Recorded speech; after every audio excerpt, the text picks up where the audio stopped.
এটা ঢাকা উদ্যানে নৌকা, এভাবে সবাই যাচ্ছে, বিশেষ করে কাশফুলের ওইদিকে একটু টিকটক করবে, সেলফি তুলবে। আর কাশফুল কিন্তু ওইদিকে সবাই যাচ্ছে কাশফুলের ওইদিকে। 2-3 জন এসে চা পাতি দিয়ে একদম বলছে যে দিবি নাকি কোপ দিব। হেই everyone, welcome to another blog. So আমরা আজকে ঘুরতে ঘুরতে চলে যাব ঢাকা উদ্যানে। ঢাকা উদ্যানে যাওয়ার পর তারপরে দেখবো ওখানে ঢাকা উদ্যানে আমরা কি কি পাচ্ছি। ঢাকা উদ্যানে নদীর পাড়, নৌকা আর ছোট ছোট জাহাজ আর সুন্দর পরিবেশ। ওকে, সো আমরা প্রাকৃতির মাঝে আবার যাচ্ছি। প্রাকৃতির কথা শুনেই তো মেহেরপুরের কথা মনে পড়ে। নদীর ওই পারে পুরাটাই গ্রাম, ওই পারে কেরানীগঞ্জ পড়ে ঢাকা উদ্যানের। সো চলো যাই। ভাবি যে যাবো অনেক জায়গাতে, ভাবি যে যাবো আর যাওয়া হয় না, বিভিন্ন চাপ। আজকে শুক্রবার, সো ঘোরাঘুরির একটা বিশেষ দিন। আমরা এই পাশ দিয়ে দেন ওইদিকে আমরা একটু ভিতর দিয়ে যাওয়ার জন্য ভাবলাম। তো এইখানেও দেখি যে জ্যাম। এই যে গলির ভিতরে জ্যাম থাকার কথা না এই টাইমে, তাও জ্যাম। মানে বাহ, খালি তুমিও কি বিয়ে শাদী করবা? আমরা দেখি জ্যাম ট্যাম থেকে বেড়াই, আবার আমাদের দেখা হচ্ছে। জ্যাম থেকে বের হয়ে আর কি কোনো রকম শ্যামলির দিকে যাচ্ছি। শ্যামলির মেন রোড কোনটা? সামনে না? সো দেখি ধীরে ধীরে জ্যাম ট্যাম সবকিছু ঠেলতে আমরা চলে যাব। আর আজকের বিকালের পরিবেশটা খুব জোস, খুব কুলকুল একটা ওয়েদার। মাঝে মাঝে বৃষ্টি ছিটা ফোটা দিচ্ছে। জাস্ট বৃষ্টি মনে হচ্ছে যে এই যে হাতে পানি নিয়ে বৃষ্টি যদি আপনার গায়ে কেউ ছিটা দেয় না, জিনিসটা হচ্ছে যে এমন একটা বিষয় যে ওইভাবে মনে হচ্ছে বৃষ্টি ছিটাচ্ছে। তবে এবার বৃষ্টি এতটা কম হয়েছে, বৃষ্টির অভাবে পুকুরে পানি নাই।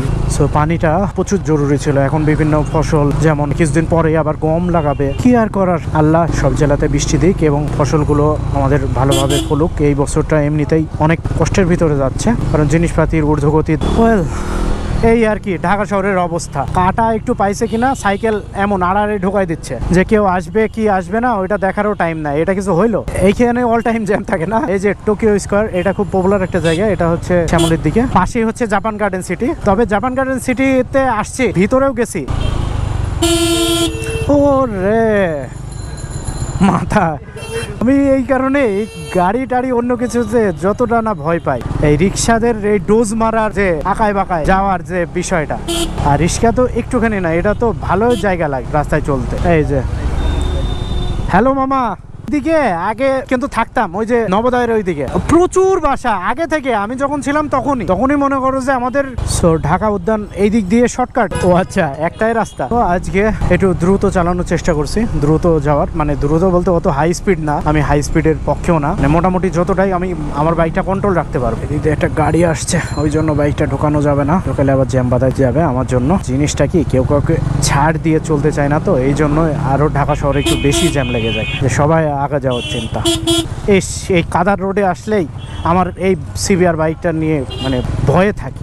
এই বাইকের পার্সপাতি সব মিলায়ে এতটা এক্সপেন্সিভ, আর কাদা লাগলেও মানে একটু নাটেও জং টং লাগবে, তাও মনে হয় নাট 2-300 নিচে পাওয়া যাবে না, জাস্ট একটা নাট। তো আচ্ছা, এইখানে কাজ চলতেছে রাস্তার। আর এই রোডের অবস্থাও তো খারাপ। এই সিবিআর বাইকে তো পিছনে যে বসে মানে ধরার জায়গা নাই, সেজন্য একটু প্রবলেম হচ্ছে এই জ্যামের ভিতরে। যখন একটু বাইক পাওয়ার পাচ্ছে তখন তো পিছনের খালি একটু পড়ে যাওয়ার মতো অবস্থা। ওয়েল, আবার দেখি এই জ্যাম ট্যাম ছাড়ায় রাস্তায় সামনে গিয়ে কোথাও একটা দেখা হচ্ছে। সো আমরা ঢাকা উদ্যানের রোড দিয়ে আসলাম। রোডটা এতটাই ভাঙাচোরা, আমি আর ক্যামেরা অন করে নাই। এই যে ও আচ্ছা, এইদিকে সব বিল্ডিং এর কাজ চলছে, তো এইদিকে এই ট্রাক গুলো পাথর বয়। সো রোড গুলো ভেঙে গেছে, ফেটে গেছে, বসে গেছে, এমন একটা অবস্থা। এর আগে সুন্দর ছিল, আর এখন তো ঢাকা উদ্যানের ডিমান্ড অনেক বেড়ে যাচ্ছে দিন দিন। তো ওই জন্যই বাড়ি ঘরের কাজ বেশি চল। তবে হ্যাঁ, ঢাকা উদ্যান নিয়ে বহুত সমস্যা শুনছি, ছিনতাই, চুরি ডাকাতি। সো এর আগে যে অফিসে ছিলাম ভিডিও এডিটর হিসাবে, সো ওইখানে একটা টিচার, উনি ওই অফিস থেকেই আর কি স্যালারি পাইছিল। তো স্যালারিটা মোটামুটি ছিল 2.5 লাখ থেকে 3 লাখ মতো। ওনার কাছে ক্যাশ ছিল, প্লাস ওনার iPhone 14 ছিল সাথে। তো উনি জাস্ট রিক্সা নিয়ে এইদিকের কোন একটা রোড দিয়ে রাতে যাচ্ছিল। হঠাৎ ওনার রিক্সা সব উল্টায় ফেলছে 2-3 জন এসে। এরপর চা পাতি দিয়ে একদম বলছে যে দিবি নাকি কোপ দিব। কি আর করার, জীবনে বেঁচে থাকলে তো টাকা পয়সা ইনকাম করা যাবে, তো আর কি দিয়ে দিছে। আগে এইদিকের রোডগুলো এমন আর কি সুন্দর ক্লিন ছিল। তো ওই বাংলাদেশের যে অবস্থা, মানে এই রোড ঘাট গুলো একদম ঠিক রাখতেই পারেন। বাইকটা কোথায় রাখা যায় সেটাই চিন্তা করতেছি।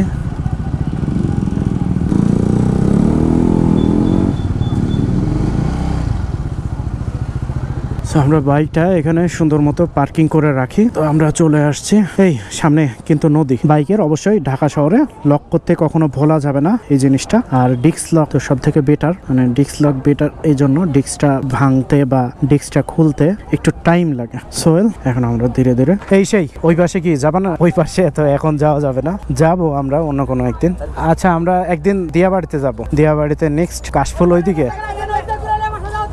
না না ওয়েল এখানে সবাই ডাকতেছে কাশফুল ওইদিকে না, কাশফুলে কি সেলফি টেলফি ভালো ওঠে। এই যে এটা ঢাকা উদ্যানের নৌকা, এভাবে সবাই যাচ্ছে, বিশেষ করে কাশফুলের ওইদিকে একটু টিকটক করবে, সেলফি তুলবে। অনেক পানি না, পানি বাড়ছে এখন, বেশ এখানে পানি বাড়ছে। তো এইখানকার পরিবেশটা, ওয়েদারটাও খুবই জোস। বিকাল টাইমে তো সূর্য ডোবার মুহূর্ত, সূর্য ডোবার বেশ কিছুক্ষণ আগে, আর 1 ঘন্টা মনে হয় আছে। আর এটা কি জাহাজ না ট্রলার? এটা ছোট সাইজ, মেরিন 4। আর ট্রলার তো এইগুলো তো ইঞ্জিন চালিত নৌকা। তো সব মিলায় আমরা এখানে কিছুক্ষণ দেখি, কিছুক্ষণ ঘোরাঘুরি করি। আর কাশফুল কিন্তু ওই যে ওইদিকে সবাই যাচ্ছে কাশফুলের ওইদিকে। সো কাশফুলের ওইদিকে যেতে কত করে নেয়? 10 টাকা অনলি, আসা যাওয়া 20 টাকা।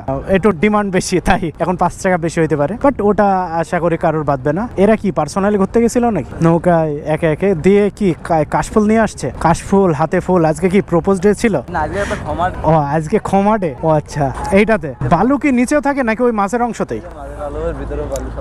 ও আচ্ছা, এটা তো পানি বালু টাইপের নাকি অরিজিনালি বালু? আমরা যে এটা নিয়ে গিয়ে ওই যে লোড দেবে। আচ্ছা, সো এইদিকে টোটাল পরিবেশটা এমন। চাচার অবস্থা স্রোত এইদিকে, তো ওই জন্য জোরে যায়। চাচা যখন উল্টা দিকে যাবে তখন আবার স্লো ভাবে যাবে। এই যে এইদিকে কিন্তু খুব সুন্দরভাবে সাইডের পাড়গুলো তৈরি করা হয়েছে, একদম খুব সুন্দর হাঁটার জন্য। যতদূর চোখ যাচ্ছে অনেক দূর। এদিকেও সেম। ওই পাশে একদম গ্রামের এলাকা, ওই যে গরু টরু চড়ছে ওই পারে। ব্যাভিলন সিটি, ওই দিকে ব্যাভিলন। আচ্ছা, এইটা হচ্ছে গ্রিন সিটি। গ্রিনের তো দেখাই নেই, গ্রিন কই? গ্রিন সিটি ওইটার নাম দেওয়া দরকার ছিল। ওইদিকে তাহলে তো প্লট বেচছে, তাই না? সব প্লট সব শেষ বিক্রি। তাইলে যাদের মনে করে যে বাড়ি ঘর করবে তারা যাওয়া আসা করবে কেমনে? ওইদিকে মেইন রোড আছে। ও আচ্ছা, ওই দিক দিয়ে মেইন রোড। ওকে, ওইটা তো আপনার এই এলাকার সাথে কানেক্টেড রোড হচ্ছে আপনার এই যে কামরাঙ্গীর চর, হ্যাঁ, কারণ কেরানীগঞ্জ আর আপনার যে আমিন বাজার আছে না, ওই এলাকার দিকে কানেক্টেড। ও আচ্ছা আচ্ছা, ব্রিজ কাছে আছে, তাইলে এইখানে আর ব্রিজ দেবে না। ওইদিকে কত দূর আছে? ও বসিলা, এই দিক দিয়ে শর্টকাটে আসলাম আমরা বসিলার এদিকে, বুঝতে পারছি। ও আমরা যখন নৌকা নিয়ে ঘুরতে আসতাম তখন এই সাইডে ঘুরতে আসতাম। ওই যে সামনে একটা পাওয়ার প্ল্যান্ট ছিল। ওয়েল, আমরা তো নৌকা নিয়ে গেলেও ভালো করতাম সবাই মিলে, অনেকজন যখন আসবে তখন। এমনিতে নাকি ভালো আছো? লজ্জা করছে? কি কিনা দেবো? লালডা যাও নিয়ে আসো। কত করে? 10 টাকা না 20 টাকা? চলো নাও, দেন তো। কত এগুলা? 10 টাকা। ঠিক আছে। সো এই যে এই আর কি অবস্থা এইদিকের, এই পরিবেশ।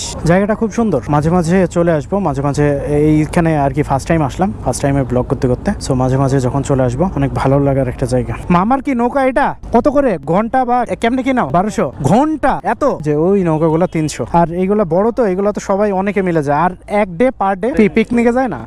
5000, 3000, 4000। আচ্ছা, বুঝছি। আমরা দেখি, আমরা এখানে কিছুক্ষণ দাঁড়াই, ঘুরি, এনজয় করি, দেন সি ইউ। ওয়েল, এখানে ধীরে ধীরে এত পরিমাণ ভিড় বাড়তেছে যে এখান থেকে বের হয়ে যাওয়াটাই বেটার। আর এই যে রাস্তার উপরে বাইক রেখে অনেক কষ্টে বের, এমন একটা অবস্থা। সো আমরা দেখি, টুকটুক করে আবার মোহাম্মদপুরের দিকে যাই। মোহাম্মদপুরে শিয়া মসজিদের এখানে ছোট ভাইকে নামাই দিয়ে দেন বাসার দিকে আবার রওনা দিব। সো এই বিকালটা অনেক ভালো ছিল, বিকালটা সুন্দর। ঢাকা উদ্যান এরিয়াটাই এখানে নর্মালি আজকে যেহেতু শুক্রবার, আজকে একটু ভিড়টা বা চাপটা একটু বেশি। নর্মালি ডেতে আসলে অনেক এনজয় করার মতো একটা জায়গা। এখানে ভিড় এতটা প্রচন্ড লেভেলের ভিড়। আসলে শুক্রবারের একটা দিন, আর এই ঢাকা শহর এটা বন্দি এলাকা, বন্দি এরিয়া। সো এখানে যারা থাকে, জব করে আশেপাশের এরিয়াতে, সো সবাই এই শুক্রবারের দিনটাই সবাই ফ্যামিলি নিয়ে বা ফ্রেন্ড সার্কেল নিয়ে সবাই চলে আসে এই এরিয়াগুলোতে এনজয় করতে। ধুলা রে ধুলা, ঢাকা মানে ধুলা। অনেক ভালো লাগলো এই এরিয়াতে ঘোরাঘুরি করে। আমরা এখন ধীরে ধীরে দেখি আবার শিয়া মসজিদের দিকে ছোট ভাইকে নামাই দিয়ে আবার বাসার দিকে যাচ্ছি। এখন আছি ধানমন্ডি 27 রোডের কাছাকাছি, মানে মোহাম্মদপুর থেকে বেড়ায় ধানমন্ডি 27 দিকে, দেন ধানমন্ডি 15। সো রোডে তো জ্যাম লেগে আছে, আর এই শুক্রবারে সবাই একসাথে বের হয়, এই জ্যাম থাকবে। জ্যাম নিয়েও তো প্যারা খাওয়ার কিছু নাই। সো আমরা এই কাটা দিয়ে ঘুরলাম, এটা হচ্ছে জিগাতলা। আমরা ঢুকবো ধানমন্ডি 15 দিয়ে। আসলে সিবিআর বাইকে পিছনে যখন কাউকে নিয়ে চালায়, মনে হয় যে বাইকের ওজন একদম প্রচুর বেড়ে গেছে, মানে বাইক টানাই সমস্যা। এটা তো সিবিআর যতটা না, আমি GS6R যখন চালাইছি এমন ফিল আসছিল যে পিছনে কোনো পাথর নিয়ে আমি যাচ্ছি, বড় সড়ো পাথর। জাস্ট ব্রেক করলে এত সমস্যা, ব্রেক করলে হাতটা একদম নিচের দিকে চলে যায়, হাতের উপরে এত প্রেশার আসে। সেই দিক দিয়ে এটা মোটামুটি কি অনেক ভালো আছে। R15-এও তো সেম অবস্থা, একটু ঝুঁকে চালাইতে হয়, হাতের উপরের প্রেশার। চলে আসছি স্টপ কোয়ার্টার মোড়। সো আমাদের ঢাকা উদ্যানের ব্লগ এই পর্যন্তই ছিল। সবাই ভালো থাকবেন, আর স্টে হ্যাপি, স্টে কুল। বেশি বেশি লাইক করবেন, কমেন্ট করবেন, শেয়ার করবেন। কমেন্টে জানাবেন যে আপনাদের মন্তব্য আমার জন্য খুবই জরুরি, কিন্তু কমেন্টে একটু জানাবেন, জানাইলে কি এমন। See you everyone, take care, আল্লাহ হাফেজ।